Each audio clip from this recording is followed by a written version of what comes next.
happened to be at this scene the day President Kennedy was assassinated.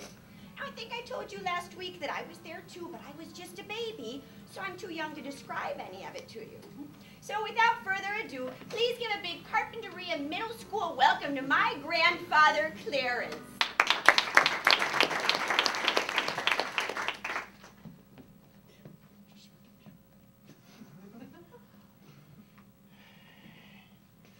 Thanks, kids.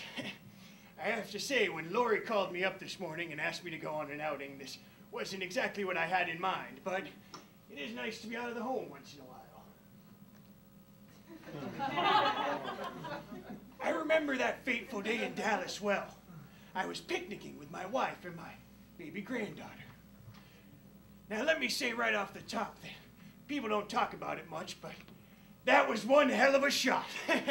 Kennedy's head exploded like a melon shot at 10 paces. And by all accounts, Oswald was a hell of a lot further away than that. Now, I can't say for certain that there were other shooters besides Oswald. My wife never shut her goddamn mouth till the day we buried her, so if there were shots coming from other directions, there was no way in hell I was gonna hear them. And what about that Jackie Kennedy reaching for that part of his brain back on the trunk? Did she think that she could just plop it back in his head and heal him? Our president was dead, and it was clear our first lady was a damn fool. Okay, Grandpa. You specifically promised to stick to the facts. All right. Well, after the president got his head blown off, everyone pretty well went apeshit. Running and screaming. Some son of a bitch actually ran right by and kicked my chicken sandwich out of my hand. It might have been an accident, but I had my doubts. Then some hysterical woman ran right into my wife Martha and spilled grape juice all over the new dress I'd bought her special just to see the president.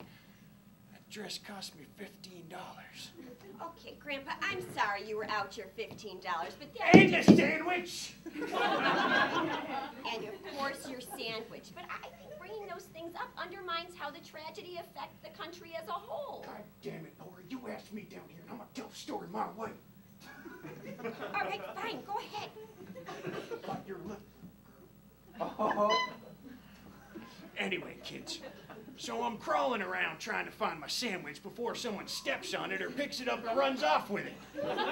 Sheer pandemonium all around me. All I see is legs running every which way. All I hear is Martha complaining about the strange setting on her dress and little Lori pitching a fit because of all the commotion. Well, I'll be dipped in shit if I had more than 2 minutes to look for my damn sandwich before the Secret Service came in and started shooing everyone away. Well, you can bet old Agent Stick-Up his ass didn't like it one bit when I said that since the president had already gotten his damned head blown off, I didn't see how letting me look for my damn sandwich was gonna make a whole hell of a lot of difference. Well, he escorted us right on out of there, and at a pace that was none too comfortable for my wife, and not for me neither, since at this point, Lori had got so scared she had crapped herself. It was a nasty one, too. No diaper in the world could have held that load. And we practically had to run right out of there. My wife complaining about the dress and fumbling with the picnic basket, and me carrying what smelled more like a bag of wet shit than a baby girl. Okay, Grandpa, since we're running short on time, why don't we skip ahead to the part where the tragedy, how it affected you personally. You. Well, you can imagine the mood I was in after the day I'd had. Now, there was one disaster after another. But that very night, I was able to see a silver lining in the whole situation. I had to go to work, and I wasn't much looking forward to it. Now, in those days, I was pouring drinks in an Irish bar downtown. And let me tell you, every goddamn Mick in Dallas was getting shit-faced like there was no tomorrow. I never seen so much tip money, not even in a whole week. Yeah. All right. You witnessed history in the making. That's all you took away from it. Hell no! I learned an important lesson that day. You gotta turn tragedy into opportunity.